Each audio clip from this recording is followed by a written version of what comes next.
So now we are discussing about the reactions in amino acid metabolism. Okay, so we already know that amino acid metabolism is a total process that are involved in amino acid metabolism contain so many reactions.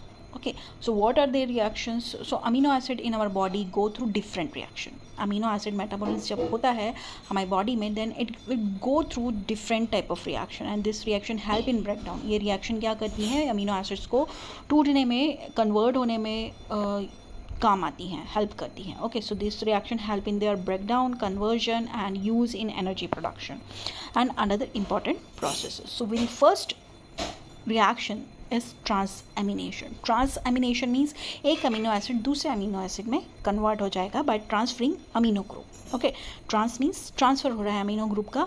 एक amino acid का amino group दूसरे amino acid में जा रहा है और उसका इधर आना.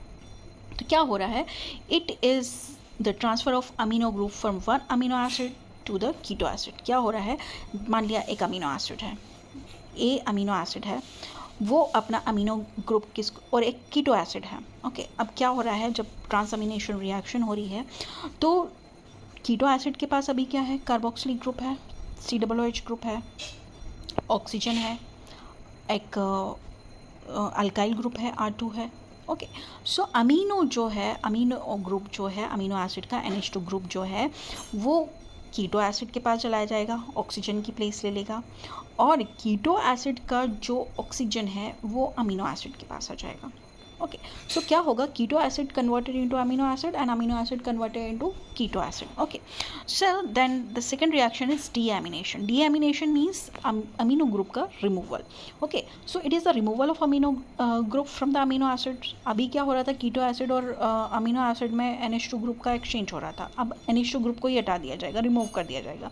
सो amino group is release as a ammonia. Ammonia के फॉर्म में अमीनो ग्रुप को निकाल दिया जाएगा. ओके, अब ये जो प्रोसेस होती है, जो रिएक्शन होती है वो दो टाइप की होती है. ऑक्सीडेटिव डीएमिनेशन भी होता है और नॉन ऑक्सीडेटिव डीएमिनेशन भी होता है. ऑक्सीडेटिव डीएमिनेशन में क्या होता है, produce ammonia and keto acid.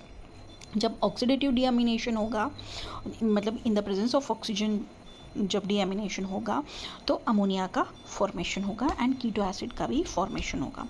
And जब नॉन ऑक्सीडेटिव डीएमिनेशन होगा तो NH3 जो है, अमोनिया जो है, फॉर्म होगा without oxidation. Okay, first case में ऑक्सीडेशन हो रहा था और अमोनिया फॉर्म हो रहा था. सेकेंड केस में अमीनो एसिड का ऑक्सीडेशन नहीं होगा, अमोनिया का फॉर्मेशन होगा. Then the last step is decarboxylation.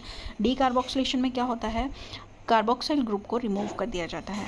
You already know amino acids में क्या होते हैं, अमीनो ग्रुप होता है, कार्बोक्साइल ग्रुप होता है.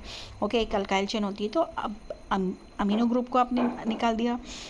ओके, अब क्या करेंगे, अब कार्बोक्साइल ग्रुप की बारी आएगी जिसको हम रिमूव करेंगे अमीनो एसिड्स से.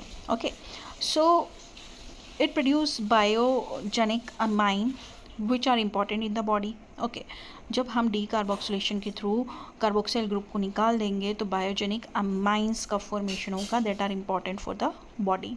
ओके, अमाइंस का फॉर्मेशन हुआ, CO2 ग्रुप निकल गया.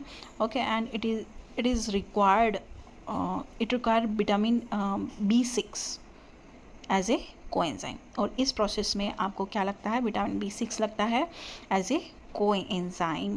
Okay, so in short, transamination means transfer of amino group, deamination means removal of amino group, and decarboxylation means removal of carboxyl group. Thank you very much.